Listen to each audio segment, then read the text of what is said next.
Hello, welcome to our SunRise online worship experience. My name is Amy. I'm one of the pastors. We're so glad that you have joined us today. And before we get started, we want to know that you're worshiping with us. And so we invite you, instead of texting your attendance in this week, we invite you to go on to the brand new SunRise app. It's SunRise Church O'Fallon. Or you can go on the website, and there is a place called Worship Check-In. And that's an easy way that you can just check in, let us know you're here. If this is your first time worshiping with us, or if you've never shared your contact information, there's also a Connect card there that you can fill out for those of you who would like to do that. And we talk often about how your generosity has a tremendous impact on not only those within our SunRise family, but also those outside of the SunRise family and in the community.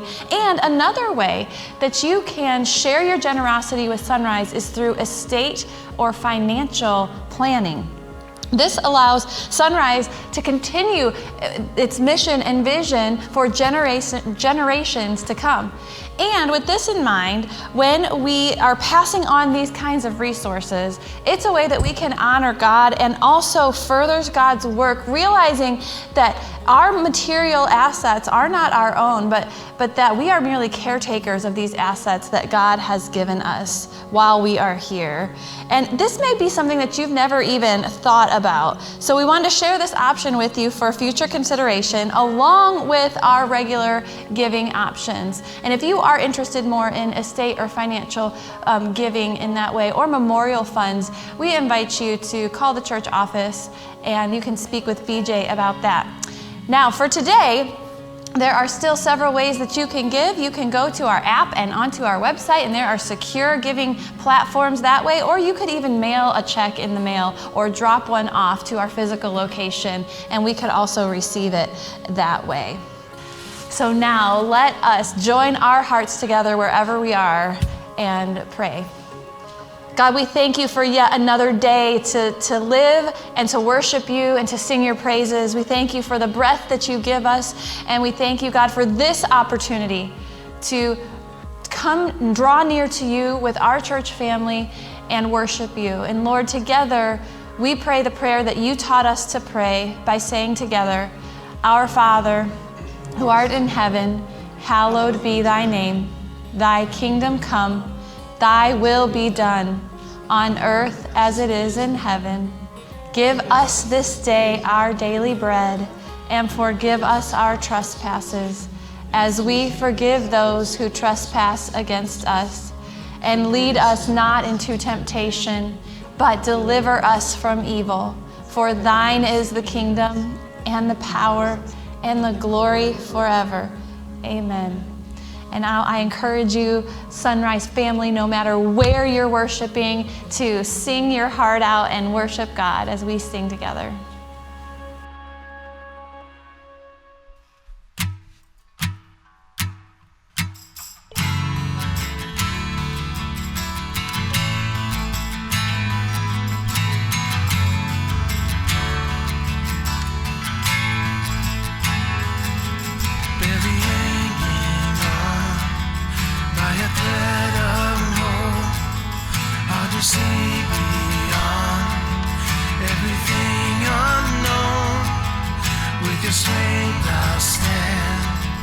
It's all I can do. I will lift my hands and sing my way through. So when I'm broken and my weakest and my darkest hour, I'll let my worship be a weapon on this battleground. From the depths of the lowest place, I'll give you the highest praise. I am hanging on to every word you speak. I can see beyond into the victory. Lord, you never left. Lord, you never change. All my confidence is in Jesus' name. So when I'm broken and my weakest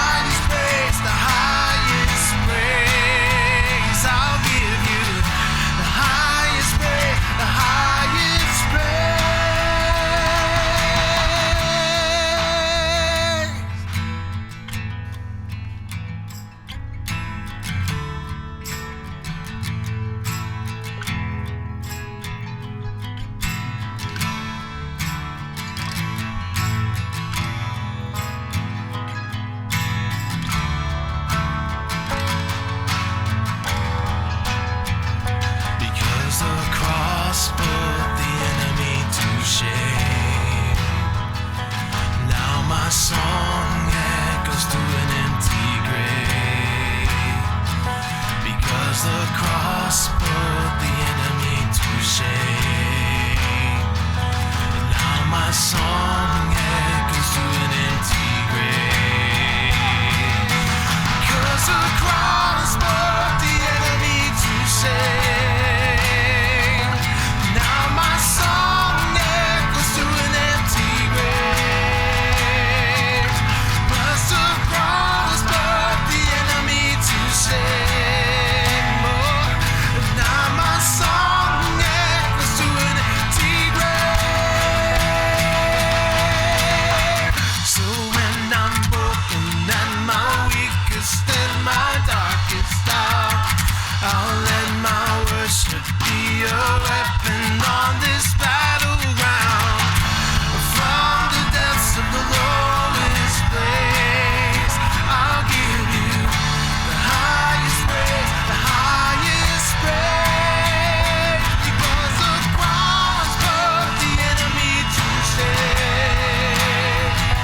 And now my song echoes through an empty grave, because the cross put the enemy to shame.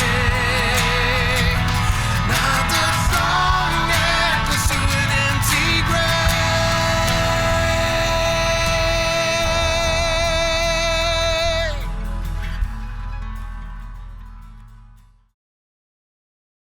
What a powerful message to know that God is there in the battle for us as we grow deeper in our faith. And here we are, friends, ready for the second week of our discipleship series, The Week That Changed the World. Now I have to tell you, this is a powerful series and one that's really kind of dear to my heart. It is taking the last 7 days of the life of Jesus, and we're going to be looking at it over 7 weeks. Now, there's enough material in there to look over for the next 7 months. I don't know if you realize this, but if you do a kind of an overview of all 4 Gospels, you'll discover that Matthew and Luke spend about 25% of their time talking about that last 7 days in the life of Jesus. And Mark himself does about 33%, and John devotes 50% of his gospel to the last 7 days of the life of Jesus. So there's a lot there, and we are going to be walking through this just kind of like day by day. Also, this is really kind of an important series for me because I grew up in a different franchise. And when it came to the Holy Week, we were at church every day, with the exception of Saturday, but we were there every day. And let me tell you, as an older elementary, young teenager, I quickly discovered the suffering of Jesus that week. It was not pleasant to be there at that age, way into the night, doing stuff at church. But when I started attending the Methodist church, at least the church I attended back in Buffalo, Missouri, it was an entirely different experience. And probably one that many of us in traditional mainline denominations experience. We would be in church on Palm Sunday, and we would sing those great triumphant songs of Jesus coming into the city of Jerusalem like we highlighted last week, and we would leave church like, woo! And for us, we wouldn't go back during that week until the next Sunday, and we'd walk into church and there'd be the flavor of Easter of the risen tomb, or the empty tomb and the risen Christ, and we would begin singing again. And I realized that folks were missing the heart of the Gospels and what Jesus endured for you and I. And so this discipleship series is to help us have a deeper appreciation of what Jesus did so that we might have eternal heaven. So we're going to be hanging out once again in the Gospel of Mark, and we're going to be in the 14th chapter. And I will tell you, what we're transitioning into is a Bible study. We're not going to be preaching anymore. You're not going to be just sitting there being entertained, but we're going to be doing some studying. In fact, we're going to be looking at Mark 1 through 11, and we're going to just kind of dive into each of the verses. And what I discovered from what Pastor Amy talked about last week in Mark 11 holds true in Mark 14. Mark does a great job in his writing of kind of sandwiching stories. He's got like bread on the outside with a couple verses, and then there's meat in the middle. And so we're going to look at verses 1 and 2 as kind of a slice of bread. Verses 3 through 9 as the heart or the meat, or maybe the peanut butter and jelly of the story. And then verses 10 and 11 as like that other slice of bread as Mark does this comparative study. So we're going to begin reading Mark 14, verse number 1. And it says, "It was now 2 days before the Passover and the festival of the unleavened bread." So I want to stop right there. So if you're keeping track, we did kind of a Sunday, Monday last week. And so this is probably like a Wednesday of what happened in the last week of the life of Jesus. And Jesus was in Jerusalem, as it says, for the Passover. And I don't want you to lose the effect of the drama of God on this. I don't want you to think it was just a coincidence that Jesus arrives in the city of Jerusalem during the Passover.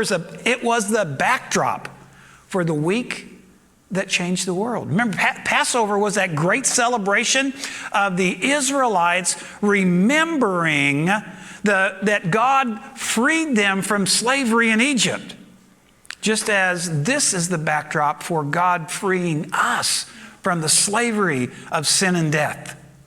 Verse 1 goes on to say, "The leading priests and the teachers of the religious law were still looking for an opportunity to capture Jesus secretly and kill him." In 3 years of public ministry, Jesus had become public enemy number one for the status quo, for the religious leaders, for the high priest. He was in Jerusalem, and probably on Tuesday, that we're not covering in this week that changed the world, and part of Wednesday, Jesus was doing some pretty radical teachings. He was engaged in some religious confrontations. He was talking about end-time prophecies when the folks there were wanting to talk about other things. He had enemies plentiful, and at the top of that list was the religious leaders, the status quo, and they wanted rid of him. Verse number 2. Now this is interesting, but the religious leaders did not want to do this during the Passover celebration. They agreed, or the people may riot. Now catch the irony, friends, in that verse where it says that the religious leaders wanted to set aside their plotting to kill Jesus so they could go about religious things.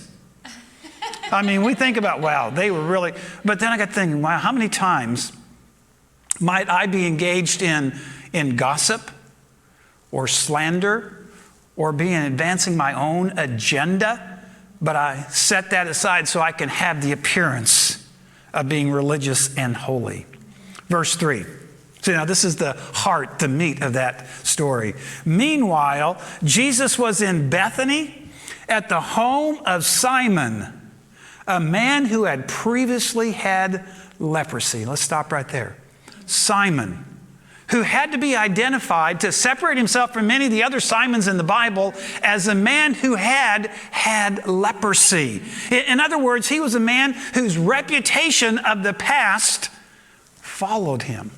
Isn't that interesting? How many times do we do that we remember something that happened to somebody maybe back in high school or back in college or back in the early days of our lives, and we still equate that person to that incident? They may have changed. I mean, I will tell you, friends, back in high school, I would have been voted the least likely to be standing in this position. I still have friends that are just blown away that God is using me as a spiritual leader. But this was Simon the leper, and he had probably invited Jesus over his house because he was there for the Passover out in the suburb of Bethany, just to be able to give him a thanks for what he had done. Verse 3 goes on. "While he was eating, a woman came in with a beautiful alabaster jar of expensive perfume made from the essence of nard. She broke open the jar and poured that perfume over Jesus' head." Now, if you're not familiar with nard, it is a very expensive perfume, and it is a strong odor, and is a very sweet, kind of sweet, earthly smell to it. And if someone walked into a room, you could be on the other side of the room, and you could tell that person had that fragrance, that perfume on them. And many people believe that the woman that they're talking about is Mary, the sister of Martha and Lazarus. because they were also residents of that suburban town of Bethany. And it said that she poured that perfume over Jesus' body from head all the way to his feet as a way just to saturate him with that expensive perfume. But what happens in verse 4 is interesting. Some of those at the table were indignant. Why waste such expensive perfume, they asked, because that expensive perfume made it usually reserved for royalty and for people of high regard. Not necessarily Jesus, not in the home of Simon, a former leper. This perfume would not have been found, or even in the possession of Mary, who was just a common person who lived there in the city of Bethany. Verse 5. It could have been sold for a year's wages and the money given to the poor. So they scolded her lavishly. They being the disciples. And in fact, the Gospel of John gets a little bit more personal. He calls out Judas as being the one that's leading this critical conversation. The disciples looked at this, and I would have to say, because I'm sure they're human. I've read stories about the disciples that in reality, after spending 3 years around Jesus and kind of the fame that Jesus had, the notoriety. I mean, they had just witnessed a couple days before the crowd shouting, Hosanna, blessed is he who comes in the name of the Lord. I would guess that there was a little bit self-righteousness, that they kind of had a seat of their own self-prescribed authority.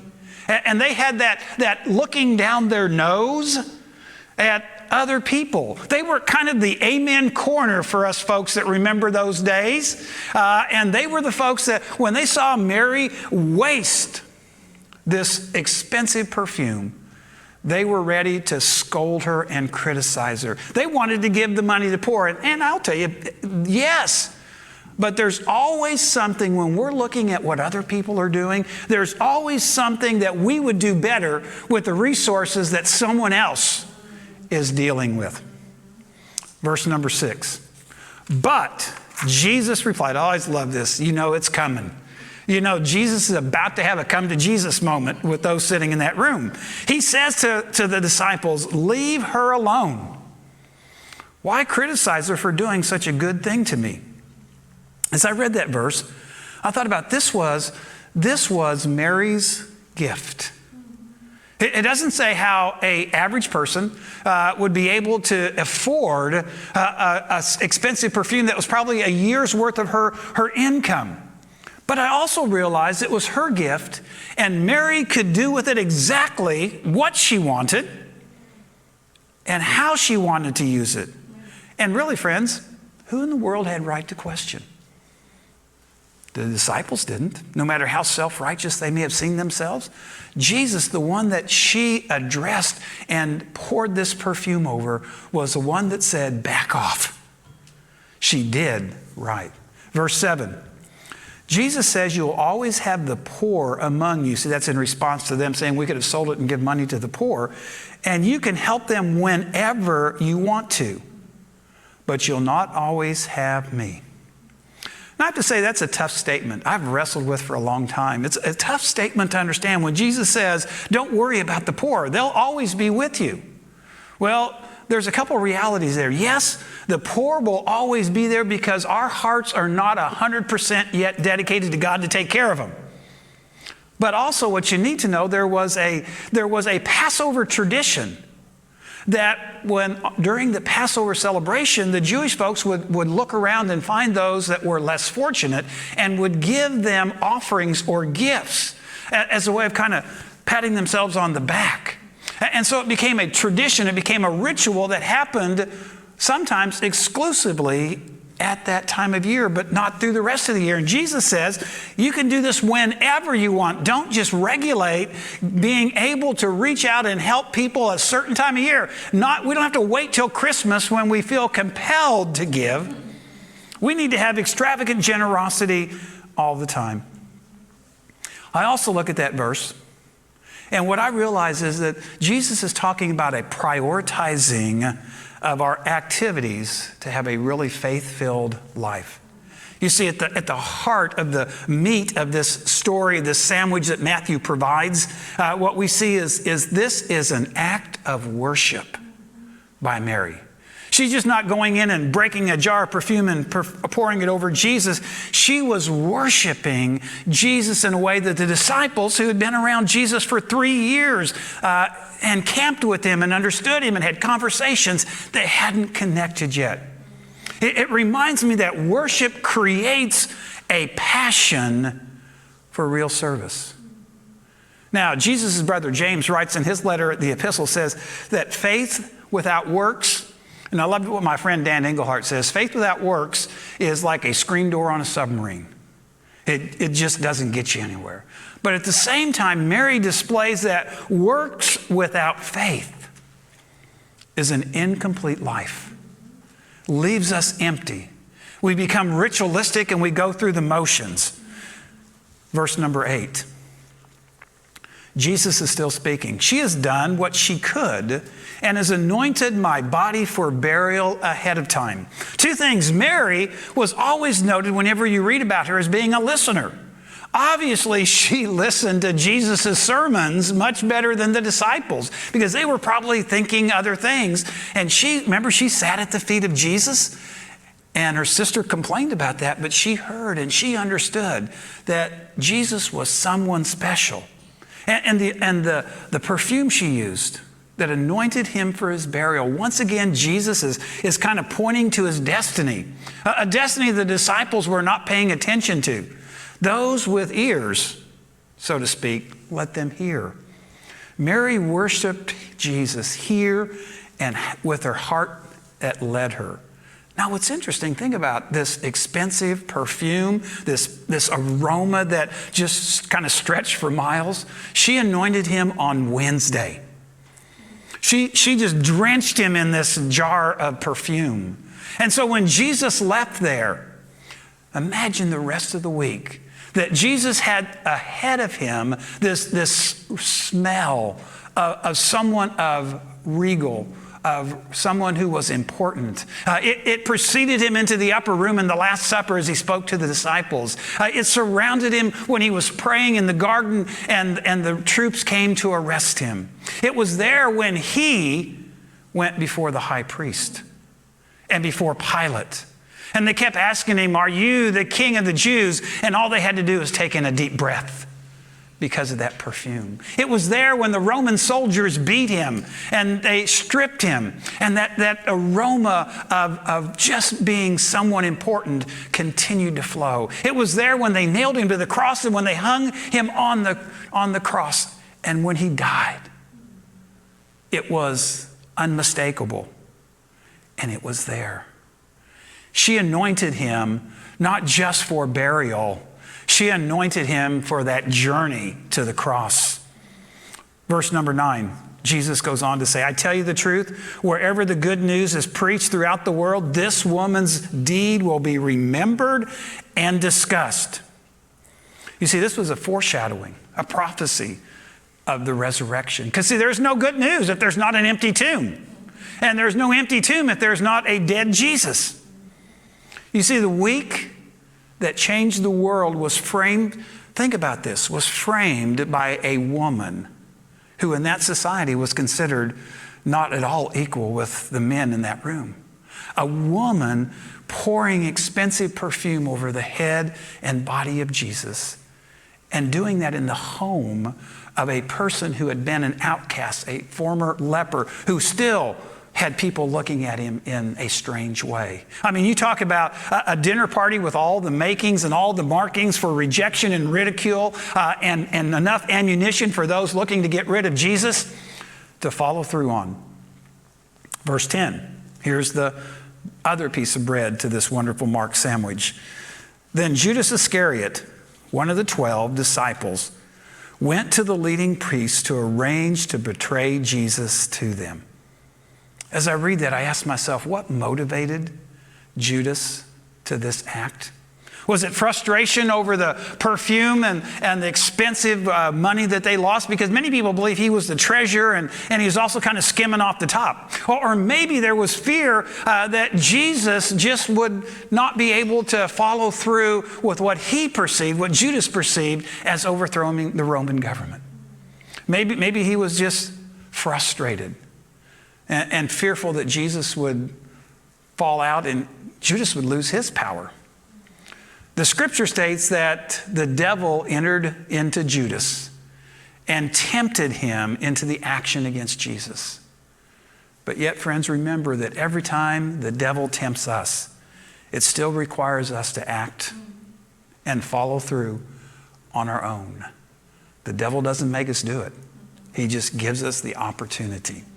Verse 11, they, being the religious leaders, were delighted when they heard why he had come, and they promised to give him money. So he began looking for an opportunity to betray Jesus. Now here, I read that and I thought, here's the same group that just earlier had decided to set aside their plot to kill Jesus. And all of a sudden, here comes Judas saying, I'm willing to turn him in. I'm wondering, did the religious leaders feel like God now has suddenly validated their agenda? Because all of a sudden, their problem's going to be taken care of. Was this opportunity placed in their hands and it was too good to pass up? Then I had to ask myself, how many times do I manipulate the situation to wrangle around what looks like God's approval to validate my agenda? Am I as guilty as those folks? The opportunity that Judas was looking for would be a remote place away from the crowds and Jesus being secretly carried away. Friends, the week that changed the world, that week that we are looking at inside ourselves, provides us with an opportunity to choose who we are most like. Are we going to be that dedicated worshiper like Mary? Or do we find ourselves sitting in the seat of self-righteousness as one of the disciples? Are we like Judas, willing to betray a friend for a few pennies? Or are we an envious competitor like the high priests? Which is it for you today? That makes a difference of how the world was changed by Jesus. Let us pray. God, as we come here right now, I give you thanks for the power of your word, for the openness that you have of showing that the disciples weren't perfect, showing us what it looks like to be one who worships with everything that we have. Lord, helping us also to see those who stood in contrast and in conflict with Jesus, and then giving us opportunity to decide who we most want to be like. Lord, pour out your Holy Spirit so that as Jesus changed the world this week, that we may be changed as well. We lift that in your holy and powerful name. Amen. And friends, as we prepare, let us get ready to really worship our God, because God is the God of creation. And if God created everything, let us sing our praises to him, because God created us as well.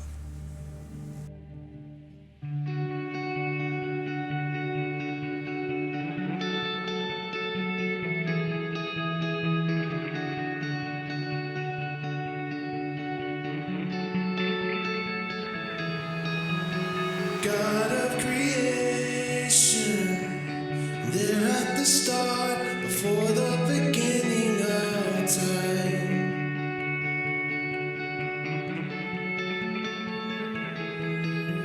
With no point of reference, you spoke to the dark and fleshed out the wonder of light. And as you speak, 100 billion galaxies are born. In the vapor of your breath, the planets form. If the stars were made to worship so alive, I can see your heart in everything you made. Every burning star is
must be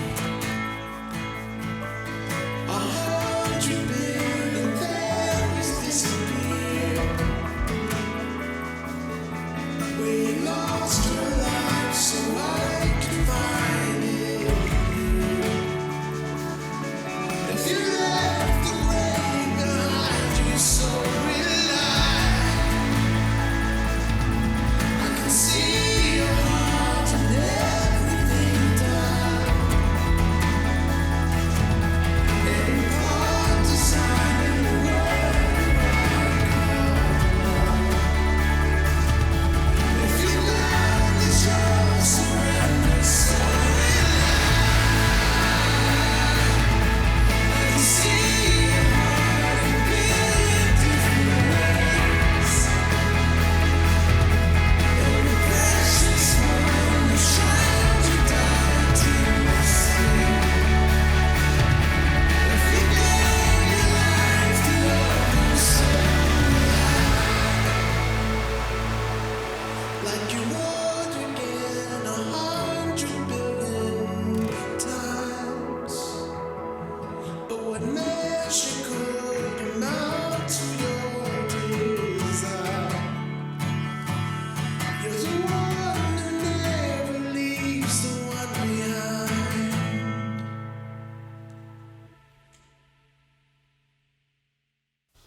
Hello, my name is Charlie Brown, and here are some discipleship growth opportunities here at SunRise for you and your family. The Lenten season has started, and with that, we have two great study options for you. Talking with Purpose is a chance to gain a greater awareness of what transpired in the weeks before the crucifixion and resurrection of Jesus, and will follow the weekly sermons during Lent. This class is on Zoom, so follow the website link you have on the screen to join us every Tuesday during Lent. Do you have questions surrounding the Lenten season? Do you want to learn more about SunRise? Want to learn how to get your kids more involved in the church? Ask the Pastors will be on Facebook Live March 7th at 12:30 p.m. for some fun, interactive time with our pastors. All are welcome. First-time guests also receive a small gift. If you have a senior who is currently applying for college scholarships, make sure you pick up an application for the Troy Birnbaum Scholarship. SunRise Church believes each scholarship recipient should possess the qualities that Troy Birnbaum has demonstrated: faith, determination, and perseverance. Application and eligibility information is available in the front office. Hey, if you guys want to know more about what you just heard Charlie talk about an opportunity to dig deeper into what is happening in this passage and in your discipleship journey, we've got three great opportunities. The one Charlie talked about, joining me on Tuesdays with Talking with Purpose, but also there's opportunity for fellowship and discussion and gatherings. You can do that on the Zoom link right after this worship service is finished, when the family ministry video is over, and you can go to sunrisefamily.org/Zoom, and you can log on to the day. Just click on that link or click it in the platform that you're watching. Your moderators will put that there as well. Also, it's got a couple of discussion questions for that, or even for your worship circles or your small groups, or wherever you may be at, and have an opportunity to just say, I'm going to take time to grow deeper in my walk with Jesus. So here are those questions today I'd love you to consider. Probably not a surprise. Which of the characters in this story do you most identify with, and why? Second question is, share a time when you've observed someone go above and beyond in an act of faith. Maybe it was in worship, maybe it was in generosity, but one that you remembered has made an impact on your life. And third, what is the biggest unanswered question that you might have about this story? Write those down. Maybe take a picture on your screen right now so that you can remember them, and take some time to just kind of be in the midst of those questions to grow in your discipleship. Now, friends, when I finish praying, there's a great family ministry video, talks about the story of the Good Samaritan from Luke, an opportunity to remind us who our neighbor is as we have worshiped God today.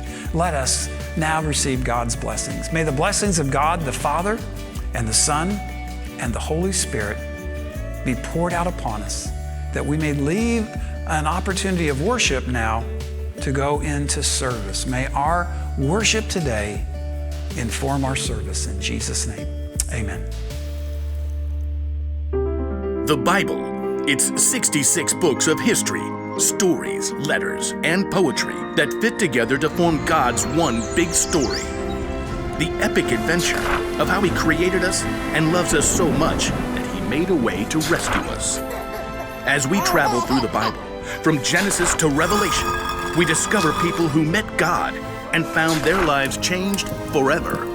Now, for an amazing story, inspired by the book of Luke, chapter 10, verses 25 through 37. Everywhere Jesus went, crowds of people followed. His popularity made the religious leaders kind of nervous, how he turned their expectations upside down. What is he up to anyway? So they began to look for ways to trip him up. One day, a law expert saw his chance to test Jesus. Teacher, what must I do to inherit eternal life? Jesus turned the question right back on the law expert. What is written in the law? How do you read it? Love the Lord your God with all your heart and with all your soul and with all your strength and with all your mind. And love your neighbor as yourself. You have answered correctly. Do this and you will live. But the law expert wanted to discover the very least he could do to obey the law, so he got tricky. Yes, but really, who is my neighbor? Jesus looked directly at the law expert and he saw what was in his heart. So Jesus began a story. A man was going down from Jerusalem to Jericho. Now, if Jesus were to tell this story today, it might go something like this. There's a man that we'll call Ben, who needed to travel from Jerusalem to Jericho. It was a lonely, rugged road, but he was well prepared. Got my water skin, got my quail jerky, got my snake repellent, got my large number of clinking gold coins. Stick 'em up! Uh-oh, forgot my mace. A band of robbers attacked Ben. They took everything, leaving him half dead by the side of the road. Help! Please, help me. There was no one to hear. The sun beat down. Shadows shifted as the day wore on. At last, he heard footsteps. Through shimmering heat, he could barely see a man in khakis and a blue button-down shirt. In the beginning, let me Google the Greek word for beginning. That'll make me sound more intelligent. The man was a preacher working on his Sunday sermon. Help me! The preacher spotted Ben lying there in the dust, but he immediately looked down at his phone, pretending not to see. Instead, he crossed to the other side of the street, putting as much space between him and Ben as possible. Please! But the preacher was gone. Ben's throat was dry now. He could barely swallow. Finally, he saw someone else. I've got peace like a river, I've got peace like a river, I've got peace like a river in my soul. A worship leader was now trekking down the road. He wore skinny jeans, an unnecessary scarf, and AirPods. Help me! Well, the worship leader definitely saw Ben, but he cranked up the volume on his AirPods and shimmied to the other side of the road as he passed. I've got peace like a river, I've got peace like a river, I'm gonna run away. As the man's voice faded away, Ben was left in despair. Shadows lengthened as evening approached. Once again, Ben heard someone coming. Turning his head, he could just barely make out a donkey. Perhaps he could tell from the way the person was dressed that this person wasn't a Jew. He was a Samaritan. Oh no. Jews and Samaritans were enemies. Even though the two groups were related, there was a history of bitter conflict between them, and the Samaritans worshiped God in a different way than the Jews did. Long story short, a Samaritan would have been the last person Ben would have wished to find him. What's that by the road? Instead of ignoring Ben, though, the Samaritan man slowed down and got off his donkey. Oh no, who did this? The Samaritan quickly rummaged for supplies in his bag. Here, have some water. Those are nasty gashes. I've got oil and wine to clean them out. The Samaritan bandaged Ben's wounds and hefted him onto his own donkey. Steady, steady. Hey, wrap your arms around his neck, like this. By the time darkness fell, the Samaritan brought Ben to an inn where the injured man could recover. Thank you. Thank you. In the morning, the Samaritan gave the innkeeper some money. Please, take care of this man. I'll return and pay you back for any extra expenses. Goodbye. Thank you. When Jesus finished the story, no one said a word. He looked directly at the law expert. Which of these three do you think was a neighbor to the man who fell into the hands of robbers? The law expert fidgeted. To admit that the Samaritan had acted as a true neighbor was to say that everyone is a neighbor, no matter how different they may be. I suppose, in this case, one would have to say, the man who had mercy on him. Go and do likewise. Jesus' story was clear. Love your neighbor as yourself isn't limited to just the people in your neighborhood. Your neighbor means anyone who needs you to show them God's love.